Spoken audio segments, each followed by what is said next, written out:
Hello students, मेरा नाम दीपक कुमार है और मैं लेकर आया हूँ आपके लिए वर्कशीट नंबर 29। वर्कशीट रहेगी क्लास 10th के स्टूडेंट्स के लिए। और आज का जो सब्जेक्ट रहेगा सोशल साइंस रहेगा और हमारी वर्कशीट का टॉपिक रहेगा ग्लोबलाइजेशन क्या है। और आज की डेट है 10 सितंबर 2020। तो बच्चों, हमने जो ग्लोबलाइजेशन के बारे में अभी हमने पिछली वर्कशीट में भी पढ़ा था, अब अभी इसी वर्कशीट को हम आगे कंटिन्यू कर रहे हैं। तो देखते हैं क्या है ग्लोबलाइजेशन। तो बच्चों देखो, पिछले 2 से 3 दशकों में अधिक से अधिक एमएनसी या बहुराष्ट्रीय कंपनियां दुनिया भर के स्थानों की तलाश में हैं जो उनके उत्पादन के लिए सस्ते होंगे। मतलब जो एमएनसी कंपनियां हैं ये ऐसी जगह देख रही हैं दुनिया में कि भाई जहाँ पे हमें उत्पादन करना सस्ता हो जाए। ठीक है कि भाई इनको कम से कम लागत में ज़्यादा से ज़्यादा उत्पादन हो जाए। ये ऐसी कंट्री में अपनी कंपनियां लगाना चाह रहे हैं। कोई एक देश दूसरे देश में आकर के अपनी कंपनी सेटअप लगाता है, जैसे कि अमेरिका की जो कंपनी है वो इंडिया में अगर आती है, ठीक है, और ये सेटअप अपना लगा रही है यहाँ पर, तो ये होगा एमएनसी कंपनी। ठीक है, एमएनसी इनको बोला जाता है। ठीक है बच्चों, तो ये इसी वजह से लगाते हैं कि दूसरी कंट्री में कि भाई यहाँ पे हमें सस्ता प्रोडक्शन हो जाता है हमारा।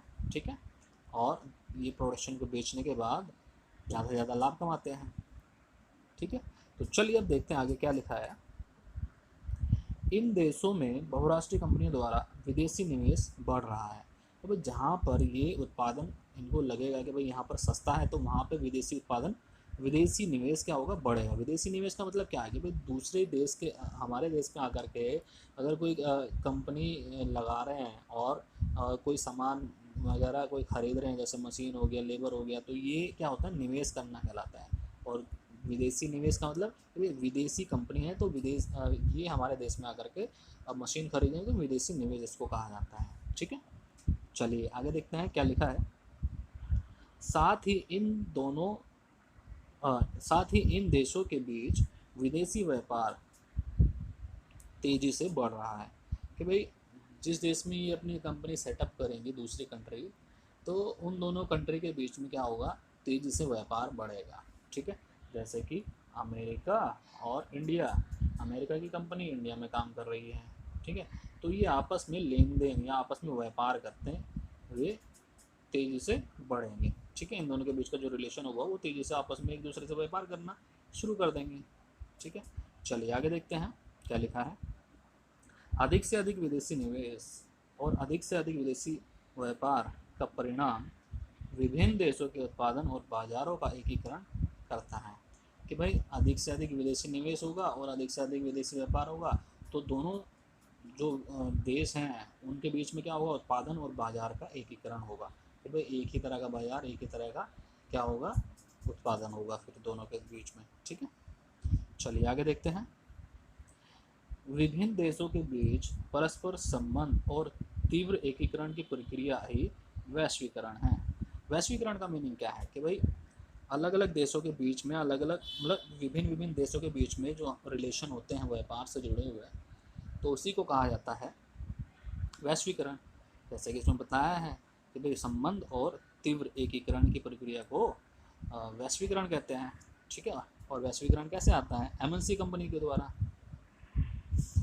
चलिए आगे देखते हैं। एमएनसी या बहुराष्ट्रीय कंपनियां वैश्वीकरण की प्रक्रिया में एक प्रमुख भूमिका निभा रही है। जैसा कि अभी हमने बताया कि एमएनसी के द्वारा ही वैश्वीकरण फैल रहा है। आगे देखते हैं। विभिन्न देशों के बीच अधिक से अधिक वस्तुओं और सेवाओं, निवेश और प्रौद्योगिकी का आदान प्रदान हो रहा है। कि भाई जब दूसरी कंपनियां, दूसरे देश की कंपनियां हमारे देश में आकर के काम करना शुरू कर देगी, तो वहाँ पर क्या होगा, अधिक से अधिक वस्तुएं, सेवाएं, निवेश और प्रौद्योगिकी का जो क्या होगा, आदान प्रदान होगा। ठीक है, एक्सचेंज होगा। ठीक, हमारे देश की जो तकनीक है वो दूसरे देश में जाएगी, दूसरे देश की तकनीक हमारे देश में आएगी। ठीक है, तो ये इन दोनों का आदान प्रदान चलता रहता है। आगे देखते हैं। दुनिया के अधिकांश क्षेत्र कुछ दशक पहले की तुलना में एक दूसरे के निकट संपर्क में हैं। तो पहले की कंपैरिजन में अब ज़्यादा एक दूसरे से कनेक्टेड हो रहे हैं कंट्री आपस में। तो देखें क्या है आगे। इनके अलावा देशों के बीच लोगों की आवाजाही भी हुई है। कि भाई जो व्यापार जो हम कर रहे हैं एक दूसरे से, तो वहाँ पर लोगों की आवाजाही भी शुरू हो गई है इस बहाने से। ठीक है, चलिए आगे देखते हैं क्या लिखा है। नीचे हमें बताया गया है वैश्वीकरण को संभव बनाने वाले कारक। कि भाई जो वैश्वीकरण है वो तेज़ी से क्यों फैल रहा है, तो वो कारक क्या है देखते हैं। पहला कारक है प्रौद्योगिकी। कि भाई तकनीक के लिए हम वैश्वीकरण को देख रहे हैं कि भाई फैल रहा है ज़्यादा। कि भाई जैसे कि अमेरिका की हाई टेक्नोलॉजी वाले जो इक्विपमेंट्स है, मशीनरी है, वो देखते हुए इंडिया वाले सोचते हैं कि भाई अगर हमारे पास भी अमेरिका जैसी ही टेक्निक आ जाए या टेक्नोलॉजी आ जाएगी तो हमारी कंट्री भी ज़्यादा ग्रो करेगी। तो इसीलिए हमारे देश के लोग या हमारे देश की गवर्नमेंट चाह रही है कि भाई अमेरिका की कंपनी या और भी कंट्री की कोई भी कंपनी आकर के हमारे इंडिया में आकर के व्यापार करे और हमें तकनीक का आदान प्रदान भी करे। ठीक है, तो ये इस तरह का एग्जाम्पल है कि भाई प्रौद्योगिकी वैश्वीकरण को संभव बनाने का एक कारक है। ठीक है, आगे देखते हैं। विदेशी व्यापार और विदेशी निवेश नीति का उदारीकरण। कि भाई विदेशी व्यापार और विदेशी निवेश में उदारीकरण अगर आ रहा है तो वैश्वीकरण भी फैल रहा है। वैश्वीकरण फैल रहा है किस बेस पे, कि भाई उदारीकरण आ रहा है व्यापार में करने में। कि भाई गवर्नमेंट जो है, एक कंट्री की गवर्नमेंट दूसरी कंट्री के ऊपर रिस्ट्रिक्शन लगा देती है, रोक लगा देती है कि भाई तुम अगर हमारे कंट्री में ये एक्सपोर्ट करोगे या इम्पोर्ट करोगे तो हम तुम्हारे ऊपर टैक्स लगाएंगे। ठीक है, तो उस टैक्स में रिबेट देती है वो कंट्री, जिस कंट्री में दूसरे देश की कंपनी आकर के अपना सेटअप लगाती है, जिससे क्या होता है, वैश्वीकरण फैलता है। वैश्वीकरण मतलब दूसरे देश की कंपनी एक देश में जाकर के व्यापार कर सकती है। ठीक है, तो वहाँ पे क्या हुआ, उदारीकरण की स्थिति बन जाती है, जिस कारण से उनको ये हेल्प हो जाती है कि भाई हम अपनी कंपनी को यहाँ पर लगा सकते हैं। ठीक है, चलिए उदारीकरण का मेन सिंपल होता है कि टैक्स में छूट देना। आगे देखते हैं क्या लिखा है। विश्व व्यापार संगठन की भूमिका। कि भाई पहले तो ऐसे कोई कंट्रोल बोर्ड नहीं था, तो अब ये कंट्रोल बोर्ड बन गया है विश्व व्यापार संगठन। कि भाई एक देश दूसरे देश के साथ अगर व्यापार कर रहा है तो वो मनमानी नहीं कर सकता है टैक्स लेने में, टैक्स देने में। ठीक है, तो इसके ऊपर कंट्रोल कौन रखता है, विश्व व्यापार संगठन। तो चलिए पढ़ते हैं, देखते हैं क्या क्या है। सबसे पहले हम देखते हैं प्रौद्योगिकी के बारे में। कि भाई परिवहन प्रौद्योगिकी में तेजी से सुधार, इसमें कम लागत में लंबी दूरी की वस्तुओं की तेजी से आपूर्ति का संभव किया गया है। तो भाई कम लागत में क्या हुआ, ऐसी वस्तुएं बनाई जा रही है जिनकी पूर्ति अधिक हो रही है। ठीक है, परिवहन प्रौद्योगिकी इसमें बताया गया, जैसे नई नई बाइक से आ रही है, नई नई कार आ रही है, तो ये कम समय में बन रही है और इनका जो पूर्ति है वो ज़्यादा हो रही है, सप्लाई ज़्यादा की जा रही है, लोग इनको खरीद रहे हैं इसलिए इनकी पूर्ति ज़्यादा कर रहे हैं। तो आगे देखते हैं। सूचना एवं संचार प्रौद्योगिकी में तेजी से सुधार व पूरे देश में सेवाओं के उत्पादन को फैलाने में एक प्रमुख भूमिका। ठीक है, कि भाई सूचना और संचार में भी टेक्नोलॉजी बहुत बड़ी ही यूज़फुल रहती है। जैसे कि आपने देखा नए नए मोबाइल्स आते हैं, हर दिन नया मोबाइल आ रहा है, तो उससे क्या हो रहा है, सूचना और संचार की प्रौद्योगिकी में तेज़ी से सुधार आ रहा है। आगे देखते हैं क्या लिखा है। दूर संचार सेवाएं जैसे टेलीग्राफ, मोबाइल फ़ोन, फैक्स सहित टेलीफोन का उपयोग दुनिया भर में एक दूसरे से संपर्क करने, सूचनाओं को तत्काल प्राप्त करने और दूर दराज के क्षेत्रों में संचार करने के लिए यूज किया जाता है। तो अभी मैं बताया कि भाई मोबाइल फ़ोन हो गए, टेलीग्राफ हो गए, तो ये टेक्नोलॉजी आई है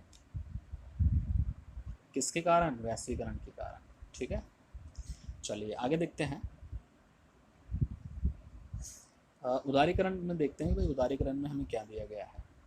भाई सरकार द्वारा निर्धारित बाधाओं या प्रतिबंधों को हटाना उदारीकरण माना जाता है। ठीक है, भाई जो सरकार ने जो प्रतिबंध लगाए हैं दूसरी कंट्री के ऊपर व्यापार करने के ऊपर, उसी को कहा जाता है उदारीकरण। तो उनको हटाया जाता है, जो प्रतिबंध है उनको हटाने को उदारीकरण कहा जाता है। ठीक, चलिए आगे देखते हैं। आयात कर व्यापार अवरोधक का एक उदाहरण है। विदेशी व्यापार के सुधार में वृद्धि या कमी के लिए अवरोधों का उपयोग कर सकते हैं और यह तय करने के लिए किस प्रकार का माल कितना प्रत्येक देश में आना चाहिए। ठीक है, तो ये था उदारीकरण का जो नीति थी कि भाई कितना माल आना चाहिए हमारे देश में, कितना कर लगेगा, कितना ये टैक्स लगेगा। तो ये सब एक देश अपने जो है दूसरी कंट्री के साथ व्यापार करने से पहले ये प्रतिबंध लगाता था। तो इंडिया में भी कुछ प्रतिबंध इस तरह से लगे थे। देखते हैं क्या लिखा है आगे। सरकार उन वस्तुओं की संख्या पर सीमा भी लगा सकता है कि भाई उनकी जो व्यापार करने की जो लिमिट्स है, वस्तुओं की जो लिमिट्स है कि भाई हमारे यहाँ पे सिर्फ 100 बोरियाँ अनाज की आएगी और बाकी नहीं आएगी। ठीक है, इस तरह से कोई एग्जांपल हम दे सकते हैं। या उन्हें आयात किया जा सकता है, एक कोटे के नाम से जाना जाता है कि भाई अगर हम व्यापार करेंगे तो सिर्फ इतनी लिमिटेड मात्रा में ही व्यापार करेंगे। ठीक है, तो देखते हैं भारत सरकार के द्वारा क्या किया गया था। भारत सरकार ने आज़ादी के बाद देश के भीतर उत्पादकों को विदेशी व्यापार से बचाने के लिए विदेशी व्यापार और विदेशी निवेश व्यापार अवरोध लगाए थे। क्यों लगाए थे कि भाई जो भारत आज़ाद हुआ था तो इन्होंने विदेशी व्यापार के ऊपर क्या लगा दिया, प्रतिबंध लगा दिया। क्यों? क्योंकि भाई इनको पता था कि भाई हमारे देश में पहले अंग्रेज़ जो लोग आए थे वो व्यापार करने के लिए आए थे और व्यापार करते करते वो हमारे देश में ही बस गए और हमारे देश को इन्होंने क्या किया, बड़ा शोषण किया था।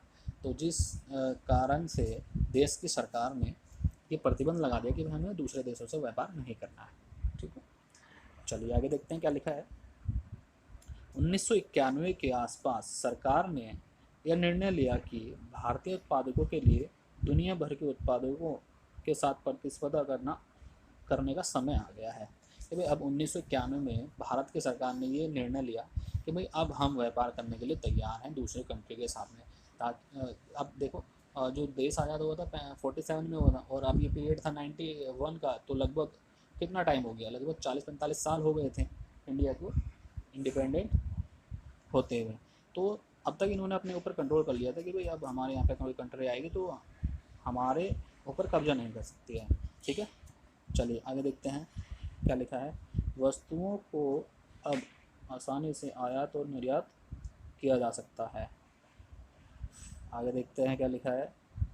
व्यवसाय को अब स्वतंत्र रूप से निर्णय लेने की अनुमति है कि वे क्या आयात करें और क्या निर्यात करें। चलिए अब हम नेक्स्ट टॉपिक देखते हैं, विश्व व्यापार संगठन। विश्व व्यापार संगठन के बारे में देख लेते हैं बच्चों क्या लिखा है। विश्व व्यापार संगठन WTO, जिसको हम शॉर्ट फॉर्म में WTO कहते हैं, क्या है ये? इसका उद्देश्य अंतर्राष्ट्रीय व्यापार को उदार बनाना है कि भाई जो एक देश दूसरे देश के साथ व्यापार कर रहा है तो वहाँ पे आपस में ये क्या है, एक मीडिएटर के रूप में काम करता है, जैसे अमेरिका और इंडिया।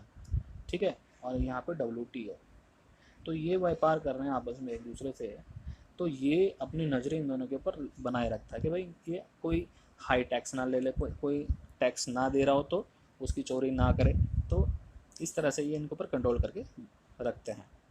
आगे देखते हैं। विश्व व्यापार संगठन अंतर्राष्ट्रीय व्यापार के संबंध में नियम स्थापित करता है और देखता है कि इन नियमों का पालन हो रहा है या नहीं हो रहा है। ठीक है, चलिए आगे देखते हैं।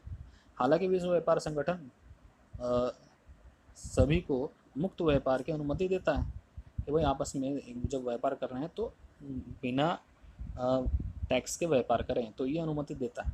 व्यवहार में यह देखा जाता है कि विकसित देश व्यापार अवरोधों को गलत तरीके से बरकरार रखा है कि भाई ये देखते हैं कि भाई विकसित देश जो कंट्री हैं, बड़ी कंट्री हैं, वो छोटी कंट्री के साथ व्यापार करती हैं, तो बड़ी कंट्री जो है ज़्यादा टैक्स लगा देती है छोटी कंट्री के ऊपर।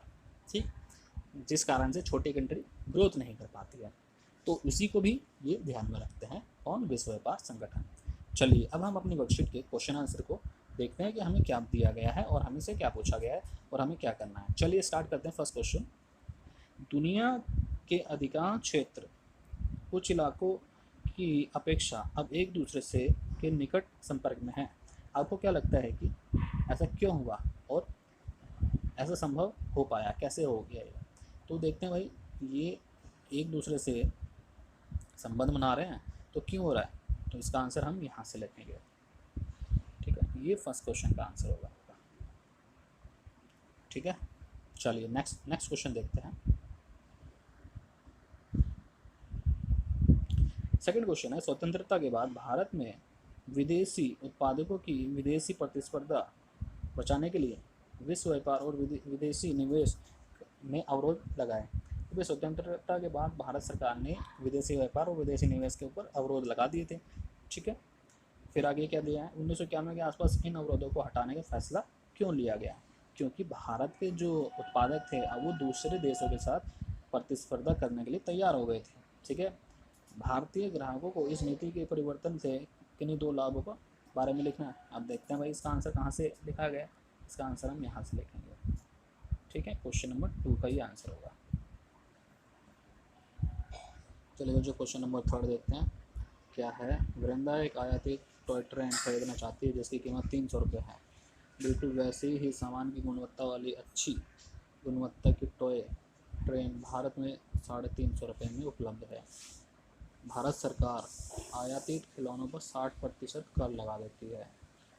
तो आशातीत रूप से वृंदा अब कौन सा खिलौना खरीदेगी और क्यों?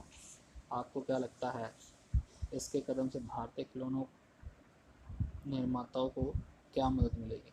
तो बच्चों जो विदेशों से जो वस्तु आ रही है उसकी जो कीमत है 300 रुपये है। ठीक है, और भारत की जो वस्तु है वो है 350 रुपये। अब भारत ने क्या किया, इसके ऊपर टैक्स लगा दिया। जो विदेशी वस्तु थी कितना 60% इसके ऊपर टैक्स लगा दिया। तो ये जो टैक्स लगाने के बाद अब इसकी कीमत बनेगी वो बनेगी लगभग 480 रुपये।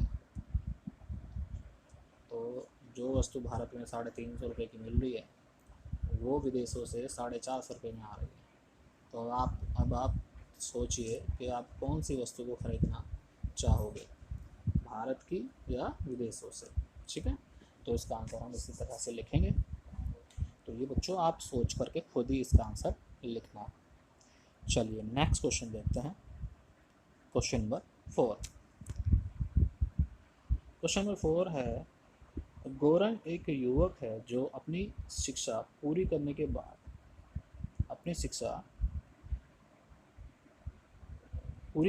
मणिपुर में अपने छोटे गांव में लौटता है। कि शिक्षा पूरी करने के बाद मणिपुर में आ जाता है।